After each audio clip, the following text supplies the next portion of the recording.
เจริญพรท่านสาธุชนทั้งหลายรายการธรรมทานจากวัดพุทธปัญญาเมืองพโมนารัฐแคลิฟอร์เนียประเทศสหรัฐอเมริกาวันที่7 กรกฎาคมพุทธศักราช 2569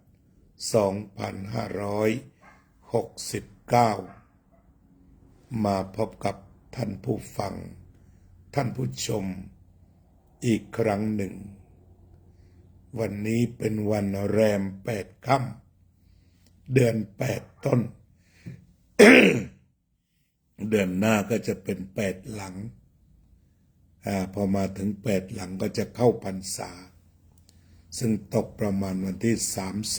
30เดือนนี้ก็เหลือเวลาอีก23 วันจะถึงวาระการเข้าพรรษารายการธรรมทานจากวัดพุทธปัญญาออกพร้อมกันทั้งพุทธปัญญาชาแนลทางช่องวัดพุทธปัญญาและทาง TikTok Peace Shop Family รายการธรรมทานวันนี้ก็จะยกเอาเรื่องร่วมสมัยที่มีผู้ตั้งคำถามกันขึ้นมานั่นก็เมื่อตะกี้ตั้งคำถามขึ้นหน้าเฟซว่าการที่เจ้าอาวาสบอกบุญหรือเรี่ยไรประชาชนเพื่อให้ประชาชนได้ทำบุญมีความเหมาะสมหรือไม่ในเรื่องนี้ก็พิจารณาไปแต่ละวัดพิจารณาไปแต่ละวัดว่าจะเหมาะสมหรือไม่ที่ว่าพิจารณาไปแต่ละวัดนั้นเจ้าอาวาสก็จะต้องดูความจำเป็นของปัจจัยสี่หรือดูความจำเป็นของงานที่ทำว่าต้องการบอกบุญนำเงินมาทำอะไรชิ้นเล็กชิ้นน้อยค่าน้ำค่าไฟค่าอุปกรณ์ซ่อมแซมกุฏิหรือใดๆท่านเจ้าวาดต้องบอกให้ชัดว่าจะทำอะไรถ้าเป็นไปได้ก็ต้องประเมินราคาเสียด้วยว่าราคานั้นอย่างไรราคาเท่าไหร่เมื่อได้ทราบว่าจะทำงานชิ้นนั้นพัฒนาเรื่องนั้นราคาเท่านั้นก็บอกเสียด้วยบอกประชาชนติดไว้ที่บอร์ดหรือบอกประชาชน ผู้ที่ไปวัด ให้ได้ทราบแล้วก็บอกบุญแล้วถ้าได้เงินครบต้องหยุดแจ้งประชาชนว่าได้เงินที่จะสร้างครบแล้วหยุดรับบริจาคถ้าเป็นแบบนี้จะเกิดความเหมาะสมขึ้นแต่ถ้าว่างานก่อสร้างราคาเท่าไหร่ก็ไม่บอกชัดจะเริ่มเมื่อไหร่ก็ไม่รู้จะจบเมื่อไหร่ก็ไม่รู้อันนี้เขาเรียกว่าเอาโครงการมาหากินนำโครงการมาขายหาเงินกับพุทธบริษัทไม่รู้วันเริ่มต้นไม่รู้วันจบแต่ว่าบอกไปเรื่อยหลายคนไปบางวัดบอกว่าทำบุญมาหลายรอบบอกว่าจะสร้างโบสถ์แต่เสาไม่ขึ้นสักที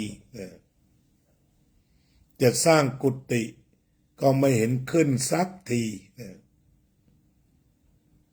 อันนี้ก็คือสิ่งที่เขาพบ ทีนี้เมื่อเป็นอย่างนี้ก็สร้างความเสื่อมศรัทธา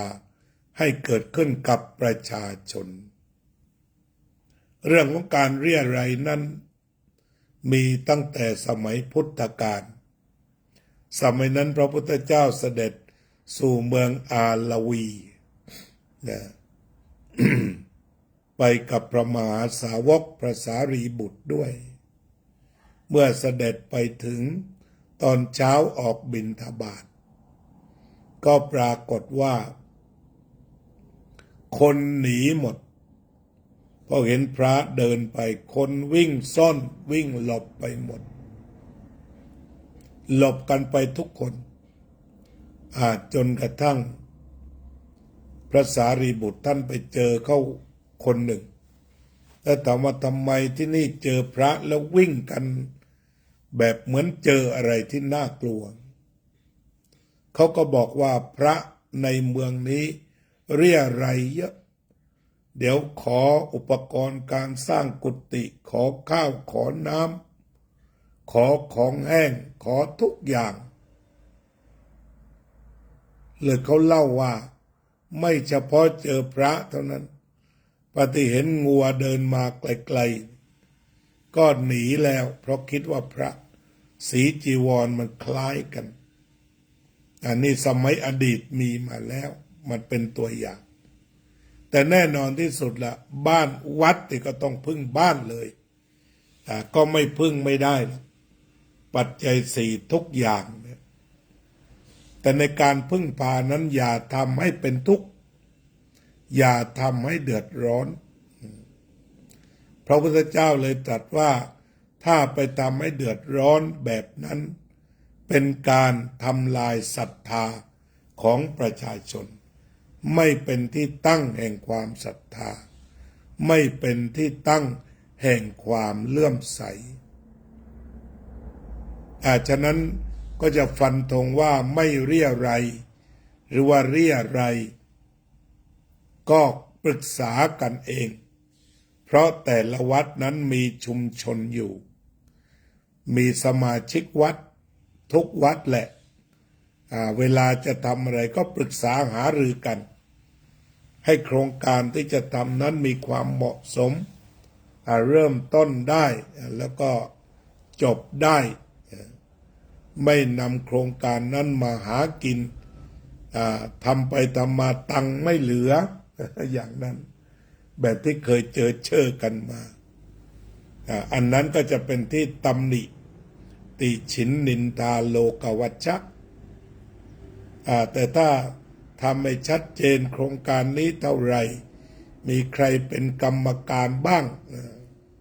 ก็มาช่วยกันแล้วก็ทำให้สำเร็จจบแล้วจบรับงานแล้วก็รับงานแล้วก็ยุติการเรี่ยไรฉะนั้นถ้าว่าไม่รบกวนจะเป็นเรื่องที่วิเศษสุดการไม่รบกวนพระจะเป็นเรื่องไม่รบกวนชาวบ้านวิเศษสุดเพราะชาวบ้านตักบาตรทุกวันเลี้ยงพระอยู่แล้วฉะนั้นสภาวะเรื่องเงินทองก็นำมาใช้ในภาวะจำเป็นแต่ไม่ได้หมายความว่าตั้งหน้าตั้งตาหาเงินแต่เมื่อตะกี้ขึ้นในเฟซก็เลยตอบเจ้าอาวาสท่านบอกท่านอยากจะให้คนได้ทำบุญทำไม่หยุดเราก็ไม่ต้องทำบุญกับเงินอย่างเดียวทำบุญด้วยการใส่บาตรก็ทำบุญทำบุญด้วยการพากันทำวัดสวดมนต์เช้าเย็นตรงนี้ก็ทำบุญถึงแม้ว่าจะมาวัดไม่ได้ก็เปิดเฟซทำวัดสวดมนต์นี่ก็เป็นบุญส่งบุญให้ญาติโยมถึงบ้านเนี่ยตมาสวดแล้วก็ถ่ายทอดทั้ง TikTok ทั้งFacebook เป็นการนำบุญไปให้ส่งบุญไปให้ฟังแล้วก็ง่ายไม่ต้องนั่งสวดเหมือนพระ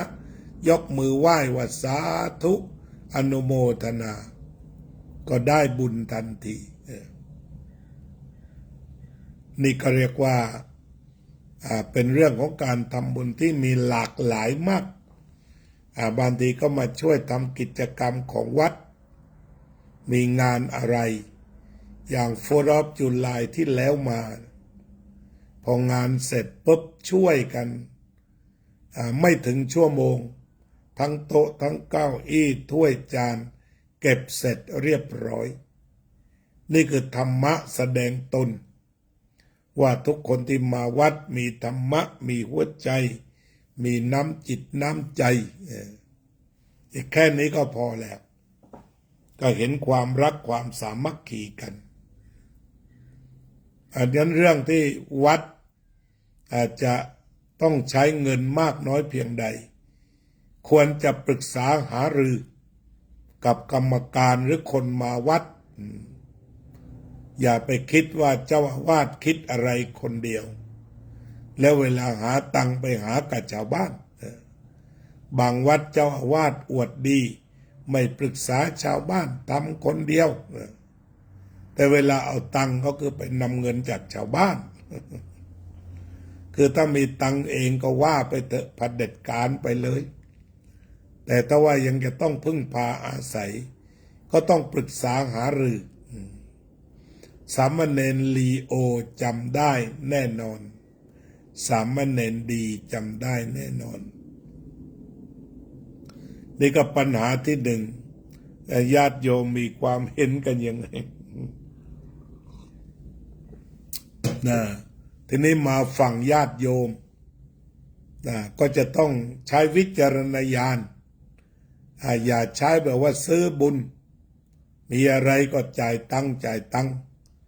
อย่าทำแบบซื้อบุญแต่สร้างวัดให้มันเป็นของชุมชนสมบัติของชุมชนคือจะต้องมีกลุ่มคน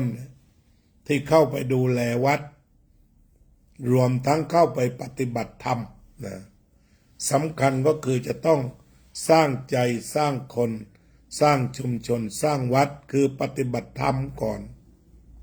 ตรงนี้ต้องมาอันดับแรกเลยถ้าไม่ปฏิบัติธรรมไปทำเรื่องอื่นผลมันก็ไปออกสุดท้ายหนีความขัดแย้งกันไม่ได้บางวัดตั้งปุ๊บขัดแย้งกันเลยแย้งตลอดปีสุดท้ายก็ไม่รู้จะไปทางไหนจะยุบหรือจะอยู่ต่อไปเป็นปัญหาคาราคาซังเพราะไม่สร้างใจซะก่อนไม่มีเป้าหมายที่ชัดก่อนมันก็กลายเป็นปัญหาแต่ก็เป็นว่าวัดนั้นต้องบริหารจัดการเงินให้ดี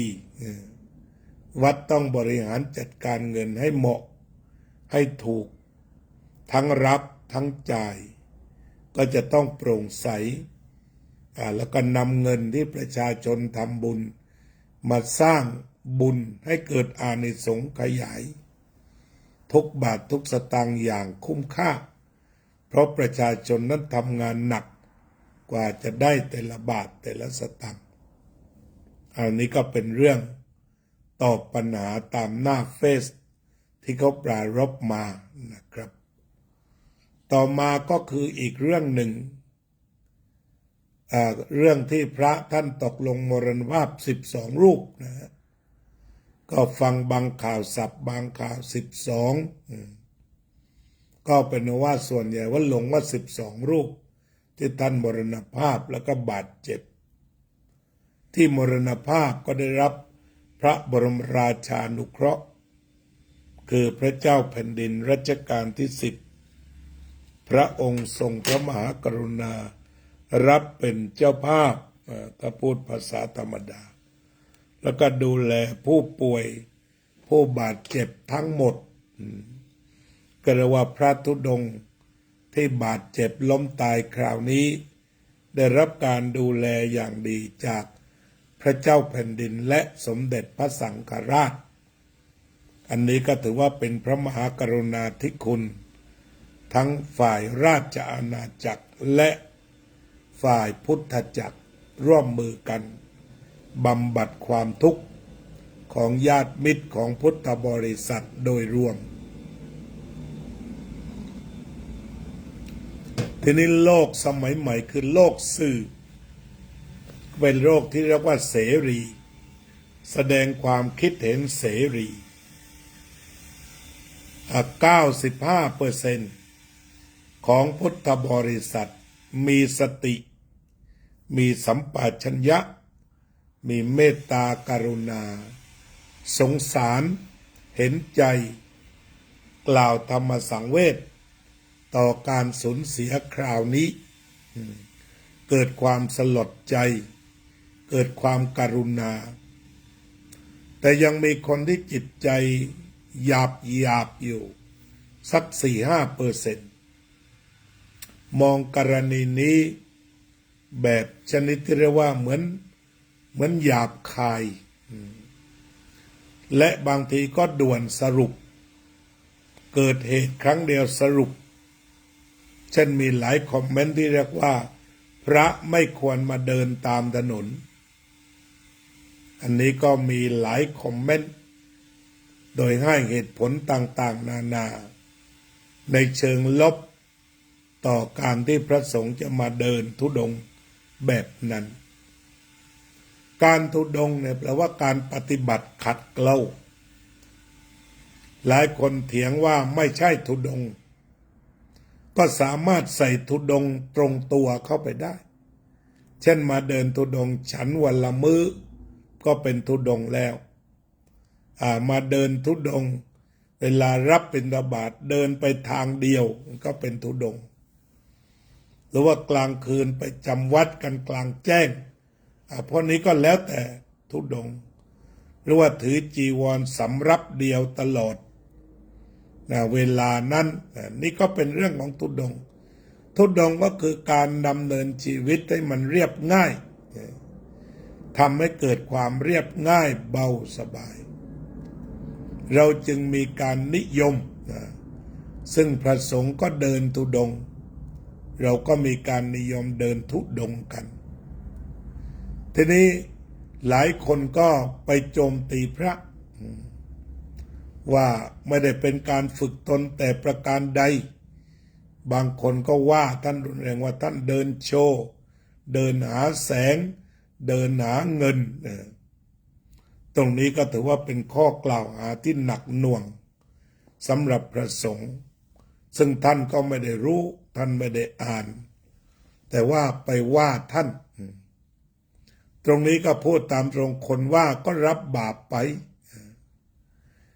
ง่ายๆนะทำจิตให้เศร้าหมองก็เป็นบาปไปเรื่อยๆความจริงแล้วการออกเดินนั้นเป็นเรื่องที่ดีมากตอนนี้ที่นี่6:21 นาทีตอนเช้าก็คือการที่พระสงฆ์ออกเดินคือท่านได้ออกกำลังมีสุขภาพดีจะเดินไปนานแค่ไหนก็ตามเถอะเราก็เห็นว่ามีหลายโครงการเช่นกำลังเดินคณะหนึ่งจากมุกดาหารภูเก็ตก็มีหรือจากโคราชไปที่ไหนก็มีซึ่งท่านจัดกันอยู่แล้วมันก็ไม่ได้เกิดอุบัติเหตุก็ทำให้พระสุขภาพดีนั่นคือการได้เดินเช่นว่าเดินกันเป็นหลายร้อยกิโลนี่ก็คือสุขภาพดีต่อมาก็เป็นการเผยแผ่ธรรมะคือประชาชนที่จิตใจอ่อนโยนเห็นพระเดินกันเยอะๆเกิดความชื่นใจเกิดความศรัทธาเลื่อมใสส่วนใครจะถวายอะไรก็ขึ้นอยู่กับว่าคนคนนั้นจากประสบการณ์ของอาตมาไปบิณฑบาตเขาถวายทั้งนั้นผลไม้บ้างน้ำบ้างปัจจัยบ้างอย่างที่เคยเดินมาจากพังงามาชัยยาข้ามภูเขาศกมาเวลาคนถวายปัจจัยอยู่ที่เราก็รับปัจจัยเสร็จแล้วให้พรเขาแล้วก็บอกว่าโยมนำปัจจัยนี้ไปปลูกต้นไม้ให้อาตมา1 ต้นคือเดิน เดินธุดงค์ปลูกต้นไม้ไปเลยจะปลูกทุเรียนจะปลูกเงาะจะปลูกลังสาดบางคนปลูกต้นไทรต้นโพแล้วแต่ก็พาเงินไปซื้อต้นกล้าแต่ทุกบาททุกสตางค์อาตมาไปเดินมีถวายเหมือนกันทีนี้ส่วนท่านจะเก็บไว้ใช้ส่วนตัวก็เป็นเรื่องของท่านนะเพราะว่าคนเขาจอดรถไปถวายนะอันนั้นสำคัญมากท่านไม่ได้ไปฉกชิงวิ่งราวปล้นจี้แต่ประการใดถ้าก็เดินไปคนก็มีศรัทธาก็ถวายข้าวถวายน้ำก็เป็นเหตุให้คนได้ทำบุญอย่างแท้จริงอันนี้ที่ว่าเหมาะแล้วก็ได้มาสัมผัสกับประชาชนฉะนั้นจึงมีโครงการเช่นล่าสุดเนี่ยจากมุกดาหารภูเก็ตมีคณะหนึ่งจากโคราช ขึ้นไป60 รูปเกิดโศกนาฏกรรมก็หวั่นไหวเกิดความหวั่นไหวขึ้นมาทีนี้ความหวั่นไหวนี้เกิดจากการปรุงแต่งที่เกินเหตุหรือเขาเรียกว่าเป็นการด่วนสรุปเช่นด่วนสรุปว่าตราบใดที่พระยังเดินบนถนนตราบนั้นรถจะต้องชนพระอีกฉะนั้นเพื่อรักษาชีวิตพระอย่าขึ้นมาเดินถนนอีกเลยฟังดูตรรกะก็ดีอยู่แต่พระท่านก็ต้องใช้ถนนนั่นแหละไม่ว่าจะเป็นเดินเท้าจะนั่งรถมอเตอร์ไซค์ซ้อนมอเตอร์ไซค์อย่างต่างจังหวัดหรือนั่งรถซาเล้งก็ต้องใช้ถนนทั้งนั้นที่ในกรณีนั่งมอเตอร์ไซค์ถ้าคนขับรถยนต์มาไม่ดีชนก็ตายนั่งรถซาเล้งก็ตายนั่งรถเก๋งก็ตายรถบัสก็ตายถึงเวลาตายนี่มองเห็นความจริงอย่างนั้นแต่รถบัสก็ตายรถซาเล้งก็ตายเดินเท้าก็ตายเราก็ต้องยอมรับตรงนี้ก่อนทีนี้สิ่งที่เราควรจะมาคุยไม่ได้หมายว่าพระหยุดเดินถนนอยากขึ้นมาอีกแล้วก็บางคราวก็ว่าไปอย่างนั้นแบบใจแคบด่วนสรุปแต่ในความเป็นจริงแล้วสาเหตุมันไม่ใช่เพราะพระเดินแต่เพราะว่าไม่ปฏิบัติตามกฎจราจรขับรถด้วยความประมาทต่างหากถามว่าจะมีการตายอีกไหมมีถ้ามีรถชนก็มีการตายนั่นแหละถ้าขับโดยขาดสติก็ชนอีกก็ตายอีกแต่อย่าลืมว่าไม่ใช่ตายเฉพาะพระคนก็ตายกันบนถนนนั่นแหละถ้าเกิดอุบัติเหตุปีใหม่แต่ละครั้งสงกรานต์แต่ละครั้งตายเท่าไหร่ตายเป็นร้อยเพราะฉะนั้นเราจะบอกว่าปิดถนนไปเลยดีไหมเพราะทุกปีเวลาปีใหม่เนี่ยตายกันเยอะมันก็ไม่ได้มันก็ต้องเดินทางนั่นแหละแต่สิ่งที่เราจะต้องจับประเด็นก็คือเรื่องกฎหมายจราจรเรื่องความไม่ประมาทเรื่องการช่วยกันตรวจความเร็วต่างๆหลายเรื่องที่จะใช้มาตรการว่าไม่ต้องชนเพราะถ้าชนแล้วก็บาดเจ็บล้มตายเนี่ยฉะนั้นอยากให้เปิดตากว้างๆอย่าไปด่วนสรุปว่าพอกันที่พระอย่าเดินถนนเลยเนี่ยจริงๆพระท่านก็อยากบำเพ็ญเพียรมันเพียรจริงๆโยมอาตมาเดิน25 โลเนี่ยเรียกว่าเจ็บร้าวระบมแต่จิตมันสงบดีฝึกจิตช่วงเท้าระบมเรียกว่าเดินด้วยจิตละซ้ายย่างหนอขวาย่างหนอมันเป็นความจริงเลยมันเจ็บมันปวดมากเจ็บปวดเหนื่อยเหงื่อโทรมกายนี่คือการฝึกของพระธุดงค์แล้วไหนจะแบกบาตรอีกแบกกรดอีกเป็นการฝึกฝน พระพุทธเจ้าตรัสแล้วทันโตเศรษโธมนุษย์เสสุ ในหมู่มนุษย์ทั้งหลาย ผู้ฝึกตนดีแล้วเป็นผู้ประเสริฐที่สุด ชาวพุทธ80-90%นะเขาชื่นใจเห็นด้วย แต่ว่ามีเป็นเพียงบางกลุ่มที่อาศัยความไม่พอใจพระข่าวพระ ก็เลยเจอแล้วก็ชวนกันจัดการซ้ำใหญ่เลยนะให้คิดให้ดีให้คิดให้ดีให้หูตากว้างขวางคิดบนฐานกรุณาแล้วก็ปัจจุบันเราคุยเรื่องประชาธิปไตยเนี่ยก็จะเห็นได้ว่าเราคุยได้คุยดีถึงความเท่าเทียมแม้ความเท่าเทียมด้านความมั่งคั่งร่ำรวยมันจะไม่มีเท่ากันหรอกโอกาสเท่ากันมันคงไม่มีมาตั้งแต่พุทธกาลความเหลื่อมล้ำเหล่านี้พูดเท่าไหร่ก็ถูกเท่านั้นเหมือนต้นไม้ใหญ่เคลื่องเข้าไปเมื่อไหร่โดนเมื่อนั้นแต่บางอย่างมันมีความเท่าเทียมเช่นการใช้ถนนการใช้ขนส่งมวลชนเหล่านี้มันก็ทำให้เท่าเทียมกันได้คืออนุญาตให้เดินแล้วคนขับรถก็ระวังคนเดินก็ระวังแล้วคณะพระที่เดินธุดงค์ก็ไม่ได้หมายความว่ามรณภาพทุกท่านบางท่านก็หลบท่านก็ปลอดภัยช่วยคนอื่นหลบด้วยมันมีอะไรที่หลากหลายอย่าด่วนสรุปใดๆเป็นเรื่องที่ดี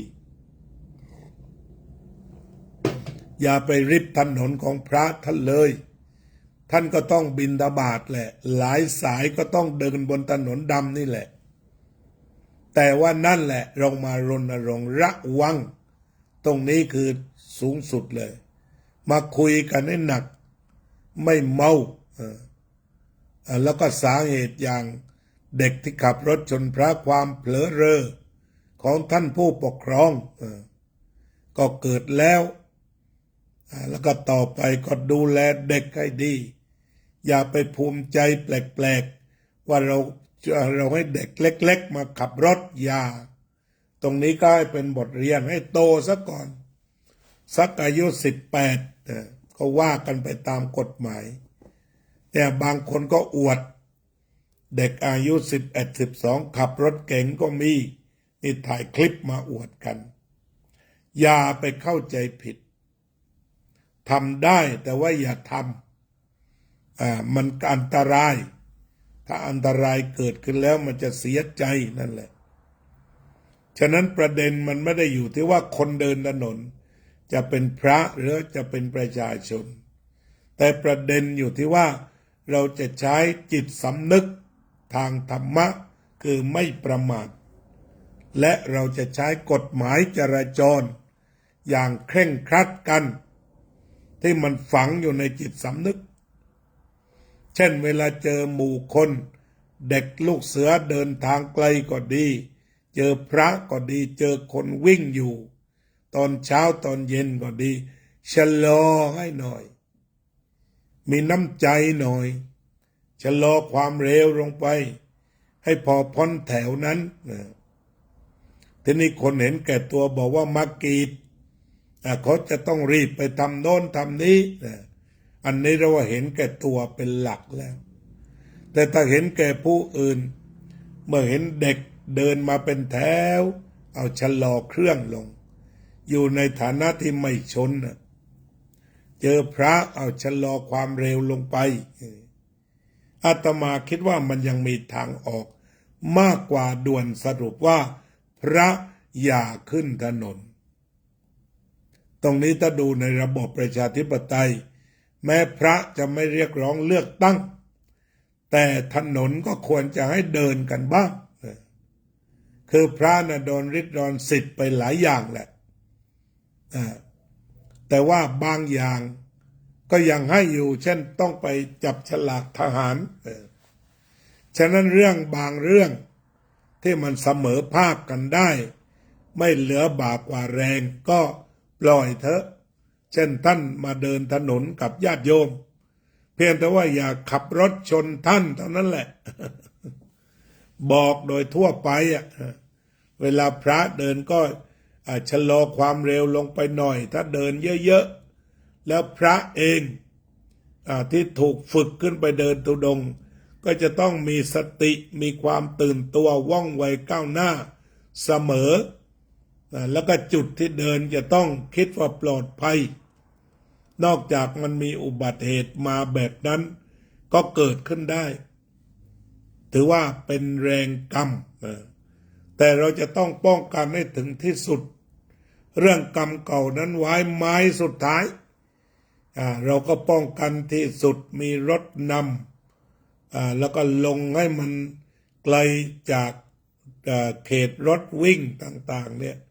แต่ว่ามันดันผ่าลงมาชนเราเนี่ยเราก็ต้องบอกว่านี่คือกรรมผลกรรมที่เขาจะต้องมาเก็บหนี้ที่ค้างไว้แล้วละอย่างนั้นแต่หมายก็ว่าต้องดูเป็นตัวสุดท้ายอย่ามาดูเป็นตัวแรกแล้วก็ป้องกันบอกพระไม่ต้องขึ้นถนนแล้วพอจะปลอดภัยทุกแต่ในชีวิตประจำวันท่านก็ต้องเดินทางนั่นแหละทีนี้ทำอย่างไรล่ะไม่ใช่เฉพาะพระประชาชนด้วยอย่าให้เกิดอุบัติเหตุมันต้องเจริญสติเยอะๆจะต้องคิดในรอบคอบคิดรอบด้านเรียกว่าปัญญาถ้ารู้ตัวเรียกว่าสติถ้าคิดอย่างละเอียดป้องกันเรียกว่าปัญญาก็ใช้สติสัมปชัญญะปัญญากันให้เยอะมากกว่าโทสะ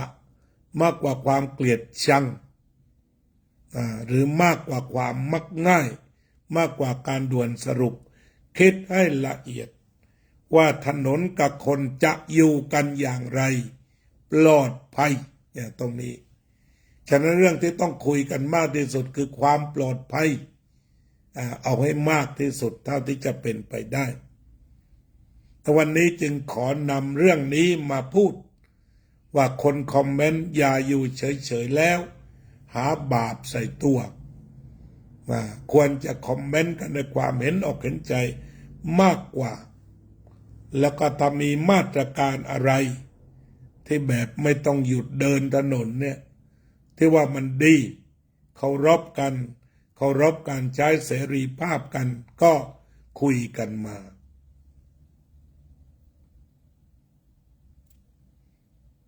เจริญพรโยมกัลยาว่องทิพย์คงคา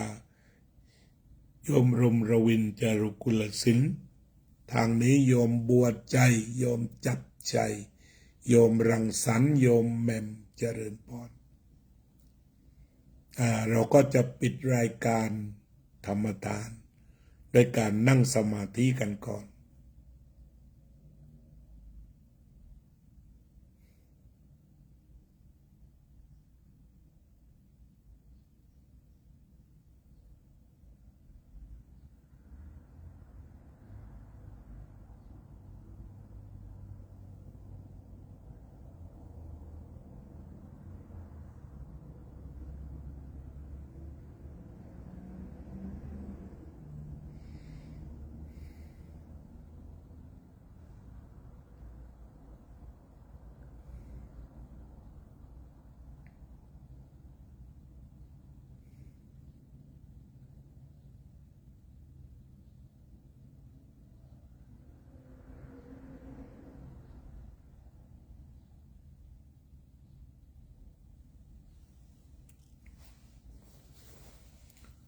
สัพเพ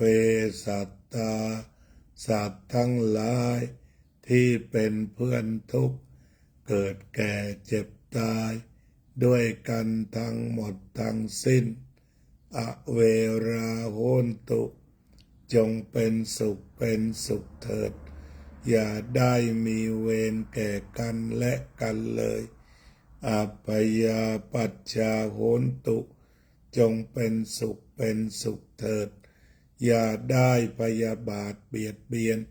ซึ่งกันและกันเลยอนิฆาโหนตุจงเป็นสุขเถิดอย่าได้มีความทุกข์กายทุกข์ใจเลยสุขีอัตตานังปริหารันตุ จงมีความสุขกายสุขใจ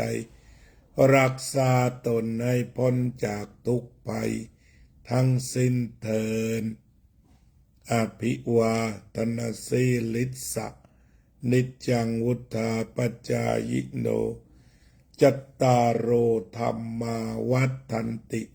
อายุวันโนสุขังพลัง